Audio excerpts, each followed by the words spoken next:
참으로 그리스도 안에 있다는 것은 너무나도 좋은 것 같습니다. 정말 우리 장로님 말씀하시다시피 생전 처음으로 제가 이 디트로이트 교회에 왔는데 우리가 하나님 안에서 형제 자매가 다 된 것을 인해서 먼저 하나님께 감사를 드립니다. 정말 하나님 안에서 만났기 때문에 형제 자매가 같아요. 그런데 다른 데서 만나면 아무리 해도 이렇게 형제 자매같이 되지가 않습니다. 그런데 예수님 때문에 쉽게 형제 자매가 되니 하나님 예수님께 감사의 아멘을 하시기 바랍니다. 오늘 정말 이 귀한 안식일 또 미국에 와서 첫눈을 또 보는데요. 이 디트로이트 교회에서 함께 예배드릴 수 있는 또 특권과 여러분을 만날 수 있는 귀한 은혜를 주신 또 하나님께 감사드리며 또 말씀을 나눌 수 있도록 시간을 배려해 주신 우리 건빛 목사님께 감사를 드립니다. 건빛 목사님의 아버님은 제가 가장 존경하는 아버님 목사님 중에 한 분이십니다. 요즘은 잘 안 보내시지만 제가 생일 때마다 카드를 보냈어요. 지금 쉽지 않거든요, 이게. 어저께 저는 이 고향을 준비하는 삶이란 제목으로 구약의 요셉의 삶에 대해서 살펴보았습니다. 오늘은 또 한 명의 요셉, 신약의 요셉을 살펴보므로 그리스도인의 삶의 모습을 한번 되살려 보려고 합니다. 먼저 오늘 성경 봉독을 하셨던 오늘 저희 설교의 제목은 위로자 요셉입니다. 먼저 성경 본문 사도행전 4장 36절에 37절 말씀을 제가 읽어보도록 하겠습니다. 구브로에서 난 레위족인이 있으니 이름은 요셉이라.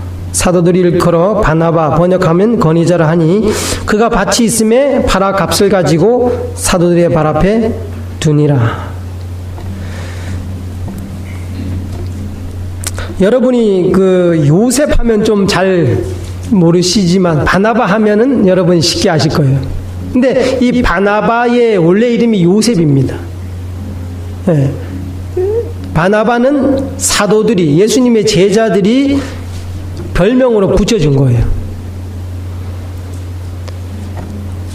이 구브로는 지중해에 위치하여 지중해 동북부에 위치하여 안디옥과 다소 지역과 마주하고 있는 섬입니다. 안디옥 하면 최초의 그리스도인이라는 이름을 불려졌던 곳이 안디옥이고, 다소는 사도 바울의 고향입니다.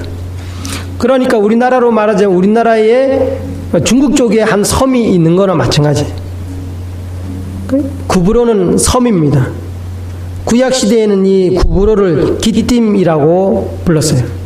그래서 항상 기띔이라고 나오면은 항상 해변가에 배들 이야기가 나오고 해변가가 나와요. 왜냐하면 섬이기 때문에. 근데 바나바는 이 구브로라는 섬 출신입니다. 레인이에요. 레인이 왜 거기를 갔는지 알 수는 없지만 아무튼 간에 디아스포라라고 이렇게 어려운 환경 속에서 이렇게 핍박을 통해서 이제 다른 곳으로 많이 흩어져 살았는데, 이 레위인족인 이 요셉의 부모님도 아마 거기서 살았던 것 같아요. 근데 레위인들은 원래 땅을 소유하지 않습니다. 백성들에게서 받은 것으로 생활을 하는데, 이 땅이 있었어요. 어떻게 결혼을 해서 땅이 있었는지 모르지만 이 땅을 갖고 있었습니다.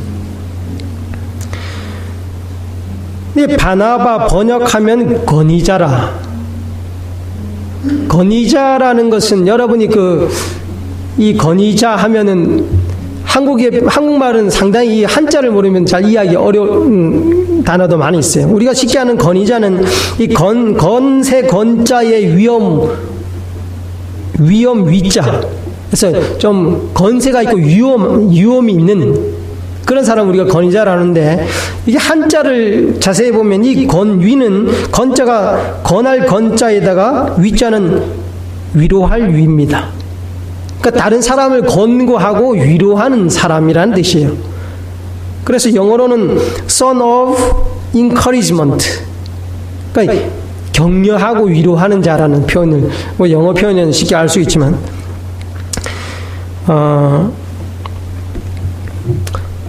이 바나바의 삶을 보면은 헌신하는 삶이라고 말할 수가 있겠습니다. 이 바나바가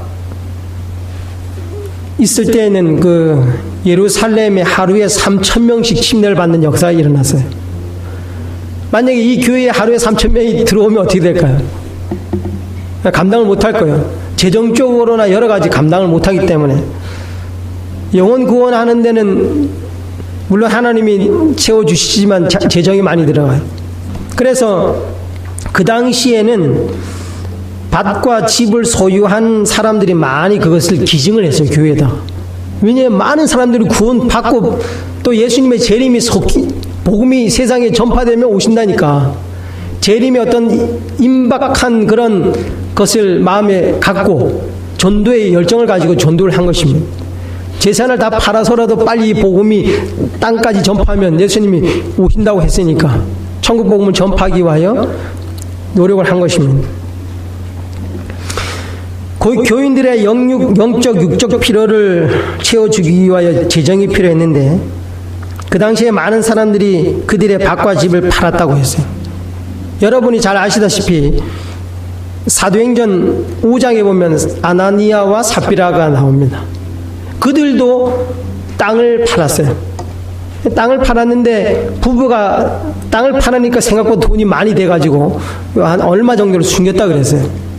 그리고 그것을 바쳤는데 이 부부가 따로따로 이제 사도들을 만나러 가다가 그들이 거짓말을 했기 때문에 두 부부가 죽게 되는 그런 것을 통해서 이제 어떤 이 교회의 진정한 어떤 헌신을 하나님이 요구하신다는 것을 보여주게 된 것입니다. 이제 하나님은 절반의 헌신보다는 마음의 온전한 헌신을 원하시고 계십니다. 그런데 여기 보면은 그 사도행전 4장에 보면 그가 밭이 있음에 팔아 값을 가지고 사도들의 발 앞에 둡니다. 그러니까 100% 다 드렸다는 거예요. 깔끔한 내용이지 않습니까? 구브로에서 땅을 팔아서 그 돈을 가지고 예루살렘까지 갔어요. 구브로에서 예루살렘 간다는 건 쉬운 일이 아니지만 거기 가서 그 돈을 다 교회의 발전을 위하여 복음 전파를 위하여 다 헌신하는 것을 보게 됩니다. 이 바나바의 그 달란트라고 하면은 다른 사람을 권고하고 돌보고 위로하는 자라는 것입니다. 오늘날 많은 사람이 위로가 필요한 것 같아요. 왜냐하면 사람은 참 이렇게 불완전하기 때문에 뭔가를 다 해도 좀 뭐가 부족한 것 같아요. 그러나 이 바나바는 가서 하나님의 은혜로 그들을 위로해주는 그런 경험을 했습니다. 성경에 보면은 그 사도 바울이 나옵니다. 사도 바울은 처음에 예수님을 만나기 전에는 초기 그리스도인들을 핍박하는데 가장 앞장선 사람입니다. 그런데 그가 다메섹으로 핍박을 하러 다메섹까지 갑니다. 근데 다메섹 도상에서 누구를 만나냐면 예수님을 만나요. 예수님이 승천하신 후에 처음 만난 사람이 사도 바울입니다. 승천하신 후에 사도 바울은 예수님을 봤어요. 부활하신 후에는 많은 사람들이 봤지만 승천하신 후에 나타난 적이 없었는데 사도 바울이 예수님을 최초로 봤어요. 그리고 지금까지 자기가 했던 모든 것들이 잘못됐다는 것을 알고 다메섹 도상에서 개종을 합니다. 회심을 하죠. 그랬더니 이제 그들의 그 사도 바울의 같은 팀이었던 유대인과 제사장들이 이제 그를 핍박하기 시작합니다. 그리고 사도 바울이 자기가 회심했다고 교인들한테 얘기하니까 다 거짓으로 자기를 속인다고 받아주지 않는 겁니다. 그러니 제사장에게서도 오해받고 또 교인들한테도 오해받고 이제 갈 데가 없는 거예요. 사도 바울. 아무도 그의 진실성을 받아주지 않는 것입니다. 이런 고통 속에 있을 때 누가 나타났냐면 이 바나바가 나타났습니다. 사도행전 9장 26절 27절 말씀에 보면 사울이 예루살렘에 가서 제자들을 사귀고자 하나 다 두려워하여 그의 제됨을 믿지 아니하니 바나바가 데리고 사도들에게 가서 그가 길에서 어떻게 주를 본 것과 주께서 그에게 말씀하신 일과 다메섹에서 그가 어떻게 예수의 이름으로 담대히 말하던 것을 말하니라. 이 사면 초과의 때에 가장 고독한 때에 바나바가 데리고 갔다는 거예요. 네. 우리가 어떤 사람을 교회에 데려가고 어떤 사람이 교회에 처음 왔을 때 누가 같이 데리고 같이 밥을 먹고 이건 상당히 중요한 것 같아요. 근데 이 바나바가 이렇게 한마디 하니까 다 사람들이 그 말을 다 따랐다는 거예요. 그러니까 바나바가 한마디 하니까 교인들이 다 믿었다는 거예요. 그러니까 바나바가 상당한 신임 받는 사람이라는 것을 보여주고 있습니다. 오늘날 우리는 이러한 사람이 필요합니다.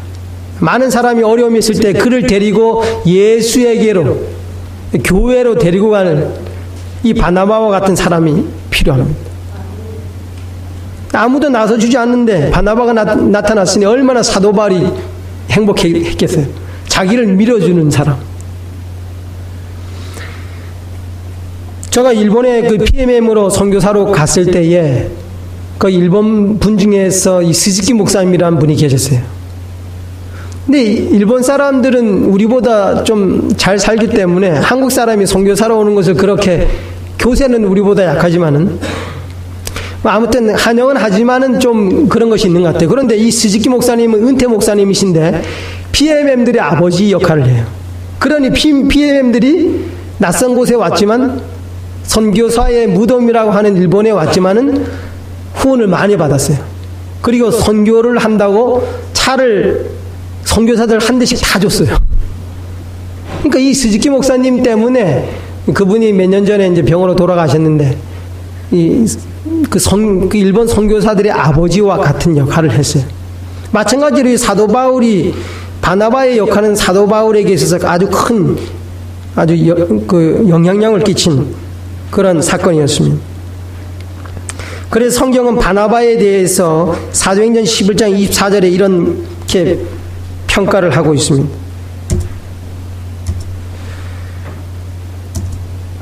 바나바는 착한 사람이여 성령과 믿음이 충만한 자라. 이에 큰 무리가 죽게 더하더라.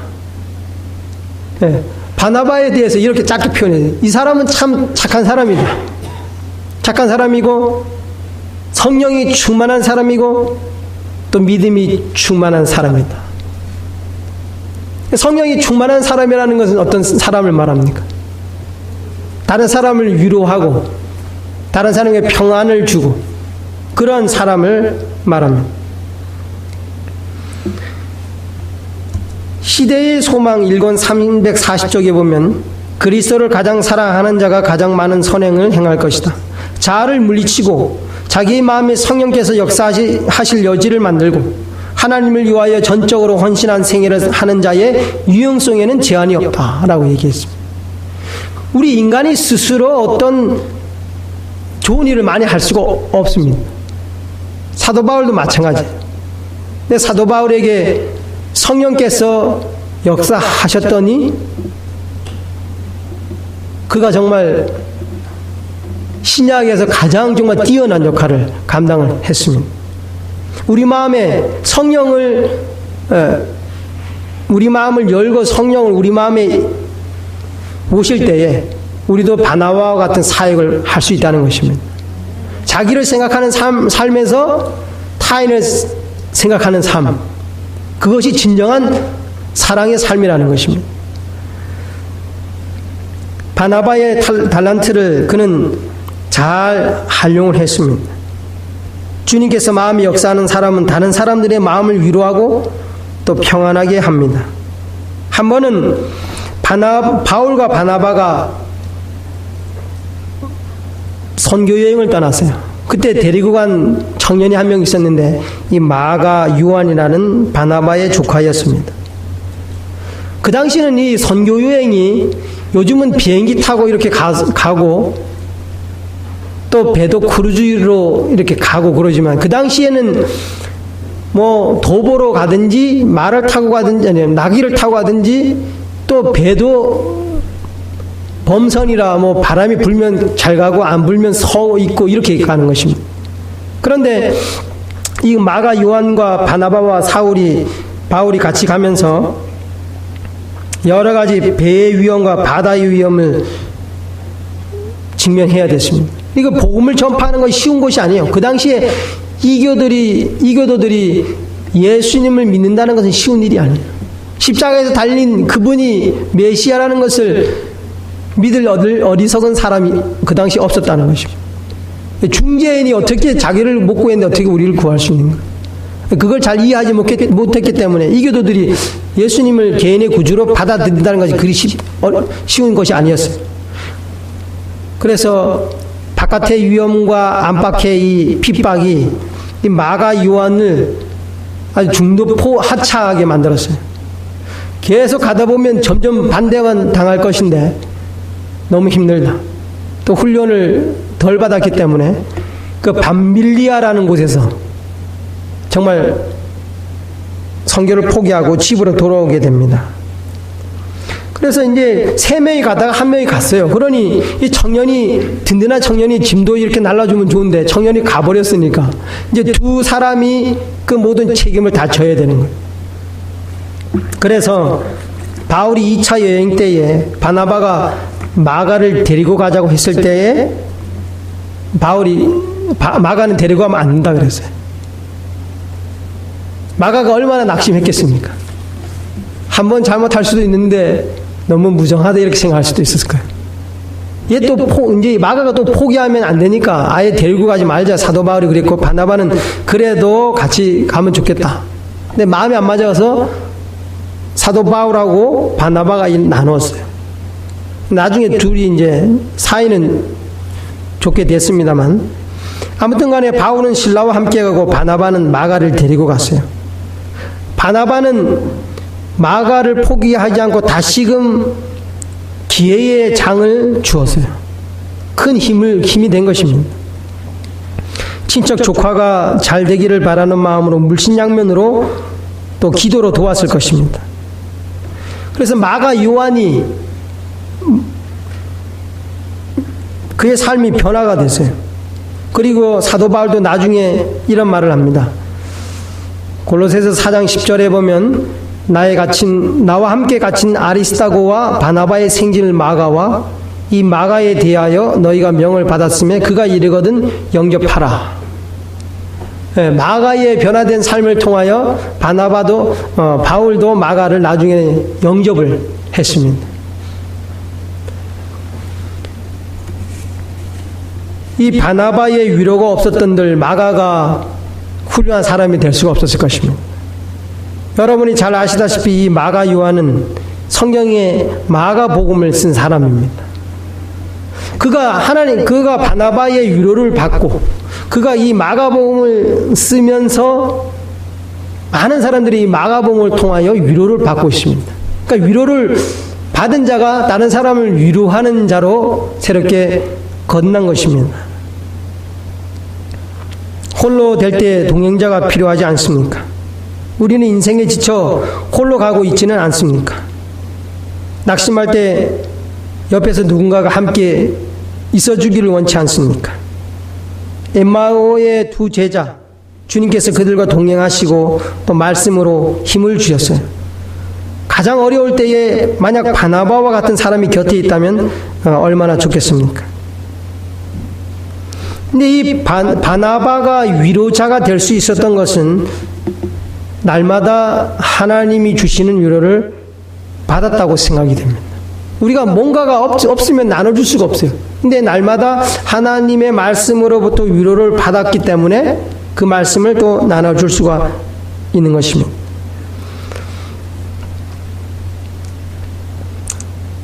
이 날마다 위로를 받는 것, 이 상당히 중요한 것.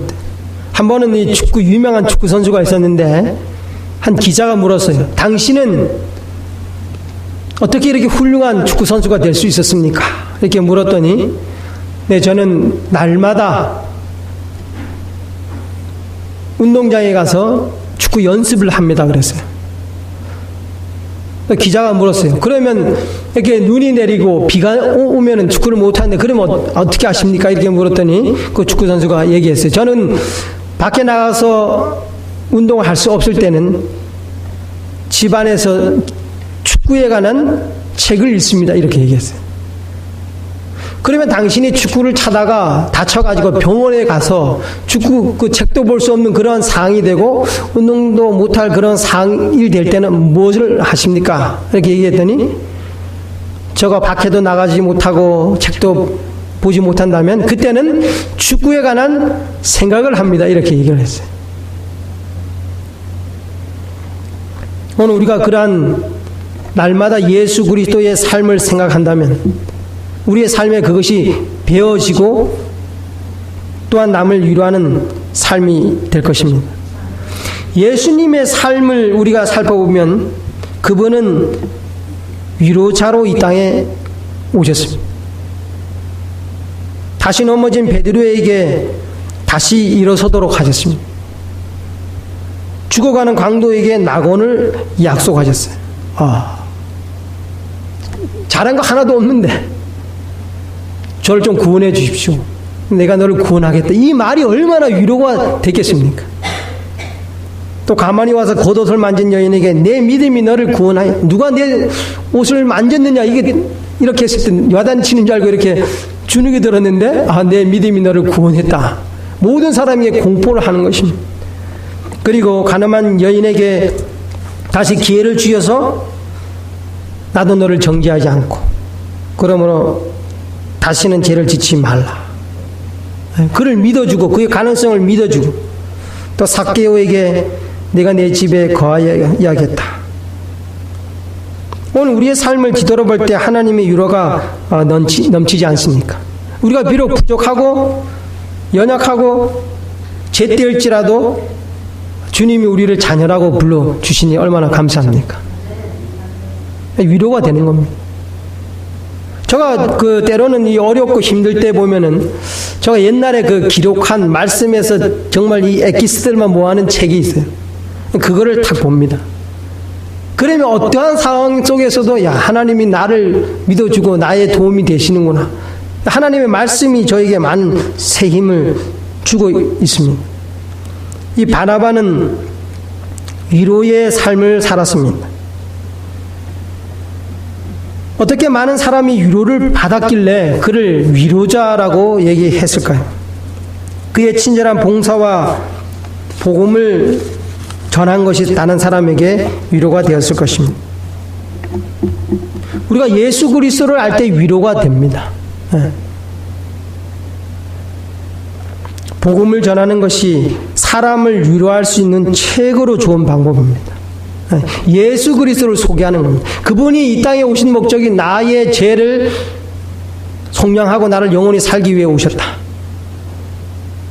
그리고 그분이 십자가에서 돌아가시고 부활하셔가지고 우리의 구원이 확증되고, 또 그분이 하늘로 승천하셔가지고 하늘 보호자에서 지금도 우리를 위하여 중보하고 계시고, 내가 좀 부족해도 주님의 십자가의 이 중보로 우리가 구원을 받게 되고, 또 그분이 다시 재림하실 때에 우리의 모든 것이, 우리의 눈물이 다 제거될 것이고, 또 우리에게 사별한 사람도 그때 다시 만나게 될 것이고, 영원한 만남이 있을 것이다. 이것이 모든 사람에게는 최고의 위로가 되는 겁니다.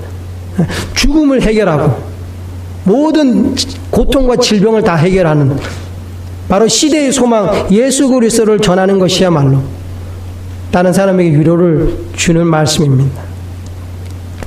제가 일본에 갔을 때에 이제 어학 연수를 1년 동안 치바 대학에서 1년 동안 언어 연수를 했어요. 근데 삼육대학에 대강당이 있어요. 그리고 소강당이 있습니다. 근데 대강당 이름이 뭐냐면 그레인저 대강당이고, 소강당 이름은 오코히라 채플이라고 불립니다. 그래서 저는 이 그레인저 시대가 참 궁금했어요. 그리고 오코히라 시도 참 궁금했어요. 왜 그 사람들 이름으로 이 대강당과 소강당의 이름을 적었을까? 그래서 제가 일본에 어학 연수를 하는 동안 동경, 도쿄라고 하죠. 동경에 한번 여행을 간 적이 있어요. 거기서 제가 이 그레인저 선교사의 무덤에 갔습니다. 일본 최초 재림교회 선교사가 이 윌리엄 그레인저입니다. 저도 선교사의 입장으로, 근데 이분은 일본에 와서 자기의 뼈를 묻었어요. 뼈를 묻은 사진. 저희 아이들이 이렇게 어렸을 때 갔어요. 막내가 6개월 때 갔습니다. 근데 윌리엄 그레인저 선교사의 묘지에서 같이 그의 정신을 본받자 이래가지고 이제 같이 사진을 찍었어요. 제가 이 윌리엄 그레인저 목사님은 이 복음에 대한 열정이 차고 넘쳤어요. 여기 사진을 보시면은 이 아브람 라루의 전도로 침례받은 선원들의 사진이 보이는데, 이 아브람 라루가 저 뒷줄에 두 번째 모자를 이렇게 쓰신 분이 아브라함 라루라는 분이십니다. 그리고 그 옆에 이 첫 번째 분이 J.N. 앤드루스 분이, 초창기 우리 재림교회 멤버시죠. 최초의 선교사가 J.N. 앤드루스입니다. 그 다음에 옆에 계신 분이 아브라함 라루는 이 아시아의 최초로 선교사로 온 평신도이십니다. 그런데 이 아브라함 라루가 전도를 이제 복음을 받아들이고 이 재림에 대한 확신을 가지고 자기 선원들을 전도를 했어요. 그래서 선원들이 다 복장을 하고 침례를 받았어요. 근데 이 앞줄에 누가 있냐면 윌리엄 그레인저 씨가 있어요. 이 아브라함 라루가 이제 복음을 딱 받아들이고 가장 먼저 전도한 사람이 누구냐면 윌리엄 그레인저 선생님이었어요. 그 당시 선생님이었어요. 근데 그 당시에 윌리엄 그레인저 씨가 선생님이셨는데, 이 엘렌 지 화이트이 그에게 얘기했어요. 이 PUC 학장이 이제 은퇴를 할 예정이니까 준비를 하라 그랬어요. 그래서 그레인저 이 선생님이 준비를 해서 학장님이 인퇴하시자마자 PUC 학장으로 힐스버그인가 그럴 거예요. 그 이름이. 근데 지금 PUC 제2대 학장으로 그레인저 그분이 이제 학장님이 되신 거예요.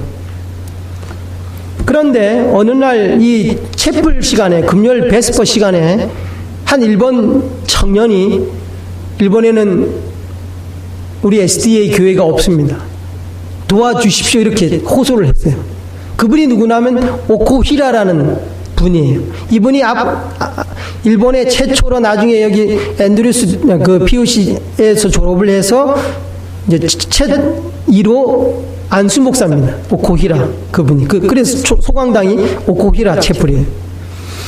근데 그 이야기를 듣고 누가 감동을 받냐면 학장님이 감동을 받고 학장님이 그 사직을 하고 이 오코히라라는 청년과 함께 일본으로 갑니다. 가서 처음 한 것이 요코하마에 영어 학원을 차렸어요. 그런데 3년 후에 이 병에 걸려서 55세로 그레인저 선교사 학장님이 돌아가십니다.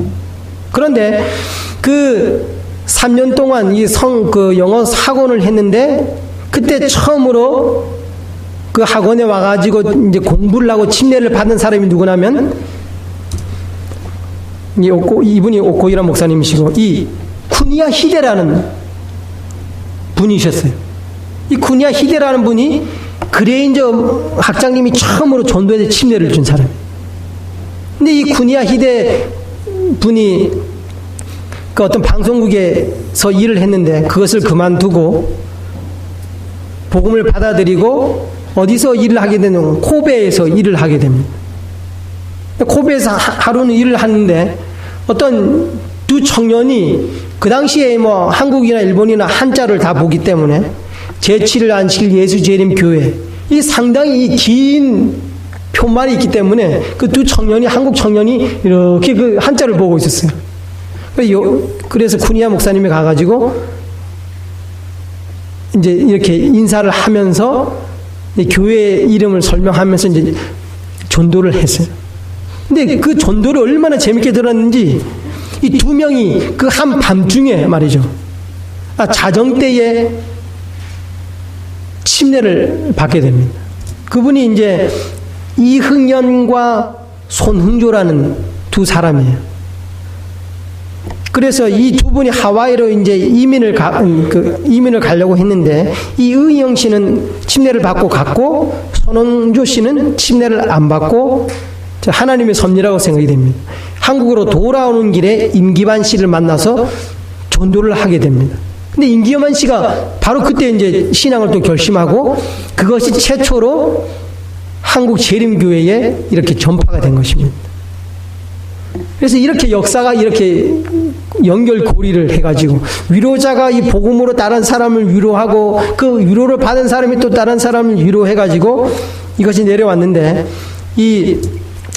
여기가 바로 이 누노비키 폭발하는 것입니다. 제가 이 일본에서 선교사로 있을 때, 한국에서 많은 봉사 단원들이 오셨을 때, 제가 제가 모시고 간 곳이 코베입니다. 누노비키. 여기가 우리 교회의 최초의 재림교인이 침례받은 역사적인 장소입니다. 라고 얘기할 때 상당히 이렇게 마음이, 거기는 아무런 표지판이 없어요. SD 한국인 최초로 안식일교인이 침례받은 곳, 이런 표말은 없지만 거룩한 성지나 마찬가지. 여기서 시작이 된 거예요. 폭포가 아직도 큰 물줄기로 쏟아서 내려오고 있습니다.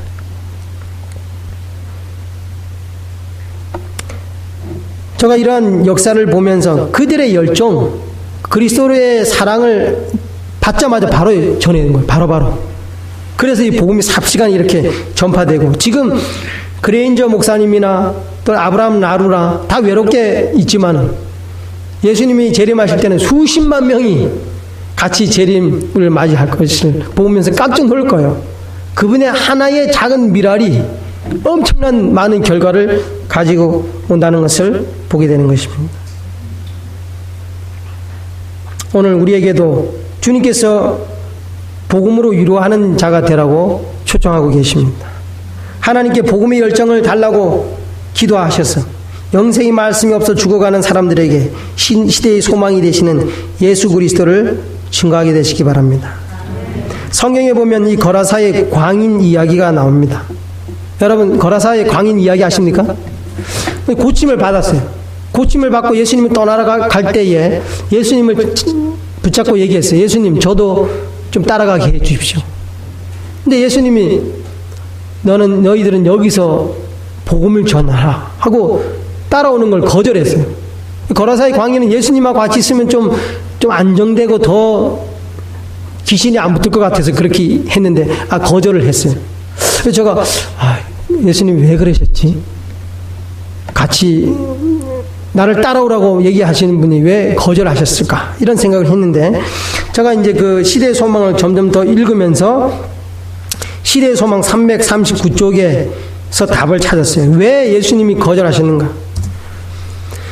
여기 보면 우리가 구주께 더 가까워지는 것은 구원의 좋은 소식을 전파하기 위하여 일하는 중에 되는 일이다. 하나님이 복음을 전파하라는 것은 나와 정말 가까이 함께 하자, 이것입니다. 구주께 더 가까워지는 것은 일하는 중에 되는 것이다 라고 얘기했어요. 그러니까 복음을 전파하라는 것은 하나님께서 가장 가까워지는 비결을 말씀하고 있는 것입니다. 우리가 주님의 멍에를 맬 때에 멀리 떨어져서 매는 것이 아니에요.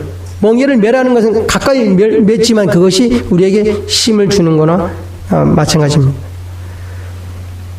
여기 고린도후서 11장 3절로 5절에 보면 찬송하리로다. 그는 우리 주 예수 그리스도의 하나님이시요 자비의 아버지시요 모든 위로의 하나님이시며 우리의 모든 환난 중에서 우리를 위로하사 우리로 하여금 하나님께 받는 위로로서 모든 환난 중에 있는 자들을 능히 위로하게 하시는 이시로다. 그리스도의 고난이 우리에게 넘치는 것 같이 우리의 위로도 그리스도로 말미암아 넘치는도다.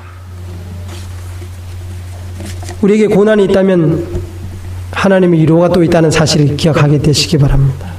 하나님은 위로의 하나님이라고 표현하고 있어요. 바나바에게도 여러 가지 어려움이 있었을 것입니다. 복음에 대한 수고는 항상 반대와 어려움을 동반하기 때문에 그렇습니다. 그러나 바나바는 모든 어려움 속에서 위로의 근원을 잊지 않고 있었습니다. 그는 위로의 근원으로부터 자신의 신앙을 굳건히 하였고 또 낙심한 자들을 위로한 것입니다. 성경은 우리에게 어려움이 없다고 얘기하고 있지 않고 어려움 속에서도 함께 하시는 분을 소개해 주고 있습니다. 요한복음 14장 16절에 보면 내가 아버지께 구하겠으니 그가 또 다른 보혜사를 너희에게 주사 영원토록 너희와 함께 있게 하시리라는 말씀을 했습니다. 또 다른 보혜사를 주겠다는 것은 예수님도 한 분의 보혜사 역할을 했다는 거지. 그런데 예수님은 육신으로 이 땅에 오셨기 때문에 모든 사람에게 다 가까이 갈 수가 없어요. 그런데 이 성령께서는 모든 사람에게 다 가까이 있을 뿐 아니라 언제까지 함께 하시겠다고요? 영원토록. 내일도 함께 하십니까? 네, 영원토록 함께 하시다. 그런데 이 보혜사라는 의미가 이 파라클레토스라는 헬라어입니다. 여러분 헬라어 좋아하시는 거 싫어하십니까? 근데 이건 꼭 기억할 필요가 있어요. 보혜사라는 단어는 파라클레토스인데 이 파라라는 것은 접두사입니다. 그러니까 전치사예요. 파라라는 뜻은 곁에라는 뜻이고 클레토스라는 부름받은 형용사입니다. 이 두 개가 합쳐가지고 파라클레토스라는 표현이 됐는데, 말이 됐는데, 곁에 있도록 부름을 받은 자. 성령께서는 항상 우리 곁에서 우리를 도와주시고 위로하시기 위하여 계신다는 것입니다. 여기 시대의 소망에 보면 이런 말씀이 있습니다. 어느 때나 어느 곳에서나 모든 슬픔과 고통 중에서나 앞길이 캄캄하고 장래가 암담하게 보일 때에, 또한 우리가 무기력하고 외로움을 느낄 때에 믿음의 기도의 응답으로서 보혜사가 보내신 바 될 것이다. 환경들은 우리를 모든 지상의 친구로부터 분리시키는지 모르지만 어떤 환경도 어떤 먼 거리도 우리들을 하늘의 보혜사로부터 분리시키지 못한다. 우리가 어디 있든지 어디를 가든지 언제나 그분은 우리를 지지하시고 붙드시고 격려하시고 위로하시기 위하여 우리의 어디 계신다고요? 오른편에 계신다. 제가 한 이야기를 하고 마칠까 합니다. 이 초기 아메리카 인디안들이 자기의 자식들이나 젊은이들을 용감하게 가르치는 독특한 방법을 갖고 있었습니다. 그들은 이 정찰을 잘해야 돼요. 왜냐하면 싸움이 많기 때문에 정찰을 잘못 썼다가는 다 떼죽음을 당하기 때문에 정찰 훈련이라든가 또 사냥 훈련, 또 낚시 기술을 가르칩니다. 그리고 그들에게 13살이 됐을 때에 마지막 최종 시험을 해요. 그것은 무엇이냐면 13살 된 어떤 이제 그 한 아이가 13살 생일을 딱 맞이했어요. 그래서 그 아이의 눈을 이렇게 가렸어요. 눈을 가리고 보지 못하게 어떤 어른이 한 명이 그를 데리고 숲속으로 들어갑니다. 그리고 그 13살 생일 맞은 그 아이는 그 숲속에서 혼자 그 밤을 지내야지만 그것이 합격이 되는 거예요. 눈을 가렸어요. 그리고 한참 갔는데 이게 해가 다 지고 이제 껌껌하게 됐어요. 그 이제 이걸 풀었어요. 풀고 그 어른 어디론가 갔어요. 이 아이는 그 깜깜한 밤 속에서 혼자 그 밤을 지내야 됩니다. 네, 거기에 야생동물도 있고 여러 가지 위험한 동물들이 많이 있어요. 멀리서 뭐 그런 으르렁거리는 소리가 들리면 벌써 이제 긴장하게 되는 겁니다. 근데 그걸 견뎌내야 되는 거예요. 뭐 나뭇잎 속이가 바람 때문에 바람으로 부스럭거리는 소리만 나도 무슨 큰 짐승이 오지는 않을까 이런 걱정 속에서 이제 날이 지나가기만을 기다립니다. 근데 이제 동이 서서히 터오르고 있었어요. 근데 잘 보이지가 않아요. 아직도 껌껌합니다. 좀 더 환해졌을 때 뭔가 앞에 큰 물체가 딱 고정되어 있어요. 움직이지도 않고 있어요. 그리고 더 날이 밝았을 때에 어떤 한 활과 여러 가지 무기로 중무장을 한 어떤 큰 남자가 딱 서 있는 겁니다. 더 날이 밝아지자 이제 어떤 사람이 서 있는 것이 보여요. 근데 그 사람이 누구였냐면 그 소년의 아버지였어요. 그 아버지가 밤새도록 그 아들을 지키고 있었던 것입니다. 곁에서 항상 함께 있었다는 것입니다. 항상 우리 곁에 계시며 또 위로하시는 하늘 아버지가 계심을 기억하시면서 주님이 원하시는 이 시대의 건의자, 권고하고 위로하는 자가 되시기를 바라며 말씀을 줄이겠습니다.